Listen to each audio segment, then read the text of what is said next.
হুবহু এমন ঝড় যদি ভারতের বিপক্ষে টি-20তেও দেখা মেলে, নিশ্চিত করেই হৃদয়কে নিয়ে টানাটানি চলবে আইপিএলের নিলামে।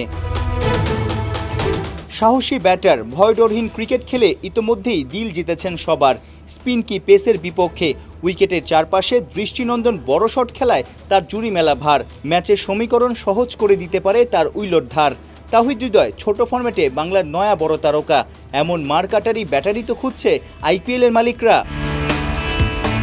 ভারতের বিপক্ষে 3 ম্যাচের টি-20 সিরিজ ইন্টেন্ট দেখিয়ে ইম্প্যাক্টফুল ইনিংস শুধু নিজ দলকেই আপার হ্যান্ডে রাখবে না, আইপিএলের ফ্র্যাঞ্চাইজি কর্তাদের কাছে একটা বার্তাও পৌঁছে যাবে।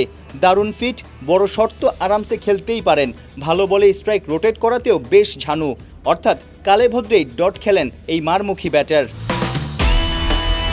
একই লাইন লেন্থের বলে ভিন্ন ভিন্ন শট খেলতে পারলেই বড় ব্যাটার হওয়া যায়। গোয়ালিয়রের মাঠে ওই টোটকাই বাতলে দিলেন গুরু চান্ডিকা হাথুর সিংহে। মিডল অর্ডারে বাংলাদেশের ব্যাটিংয়ের মূলস্তম্ভ বনে গেছেন তাওহিদ হৃদয়। হৃদয় শুধু ব্যাটিংয়ে, রিশাদ হোসেন পাকা ব্যাটে বলে। লেগ স্পিনের নানা ভ্যারিয়েশন। গেল বিশ্বকাপে বাংলাদেশের পক্ষে সবচেয়ে বেশি 14 উইকেট ছিল ঝুলিতে। কানাডার গ্লোবাল টি-20, জিম আফ্রো টি10, অস্ট্রেলিয়ার বিগ ব্যাশ, ইতোমধ্যেই নানান দেশের ফ্র্যাঞ্চাইজি টুর্নামেন্ট থেকে ডাক পেয়েছেন। চলতি সিরিজে টিম ইন্ডিয়ার ব্যাটারদের নাচিয়ে দিতে পারলেই দরজা খুলে যাবে ক্রিকেট বিশ্বের সবচেয়ে আকর্ষণীয় ফ্র্যাঞ্চাইজি টুর্নামেন্ট আইপিএলের। 6 ফুট 3 ইঞ্চি উচ্চতার কারণে বোলিংয়ের পাশাপাশি ব্যাটিংয়েও বেশ ফায়দা পান রিশাদ হোসেন। ওডিআইতে লঙ্কানদের বিপক্ষে 18 বলে 48 রানের ম্যাচ উইনিং ইনিংসও আছে। এবার ছোট ফরম্যাটে অমন ধুন্ধুমার ব্যাটিং দেখানোর পালা। রিশাদের স্কিলের পাশাপাশি সাহসটাও বাড়িয়ে দেয় তৎপর হেড কোচ চান্ডিকা হাথুর সিংহে। আমার পেছনে গোয়ালিয়র স্টেডিয়ামে দুটো গ্যালারি দেখছেন, যে উচ্চতার পার্থক্য দুই গ্যালারির।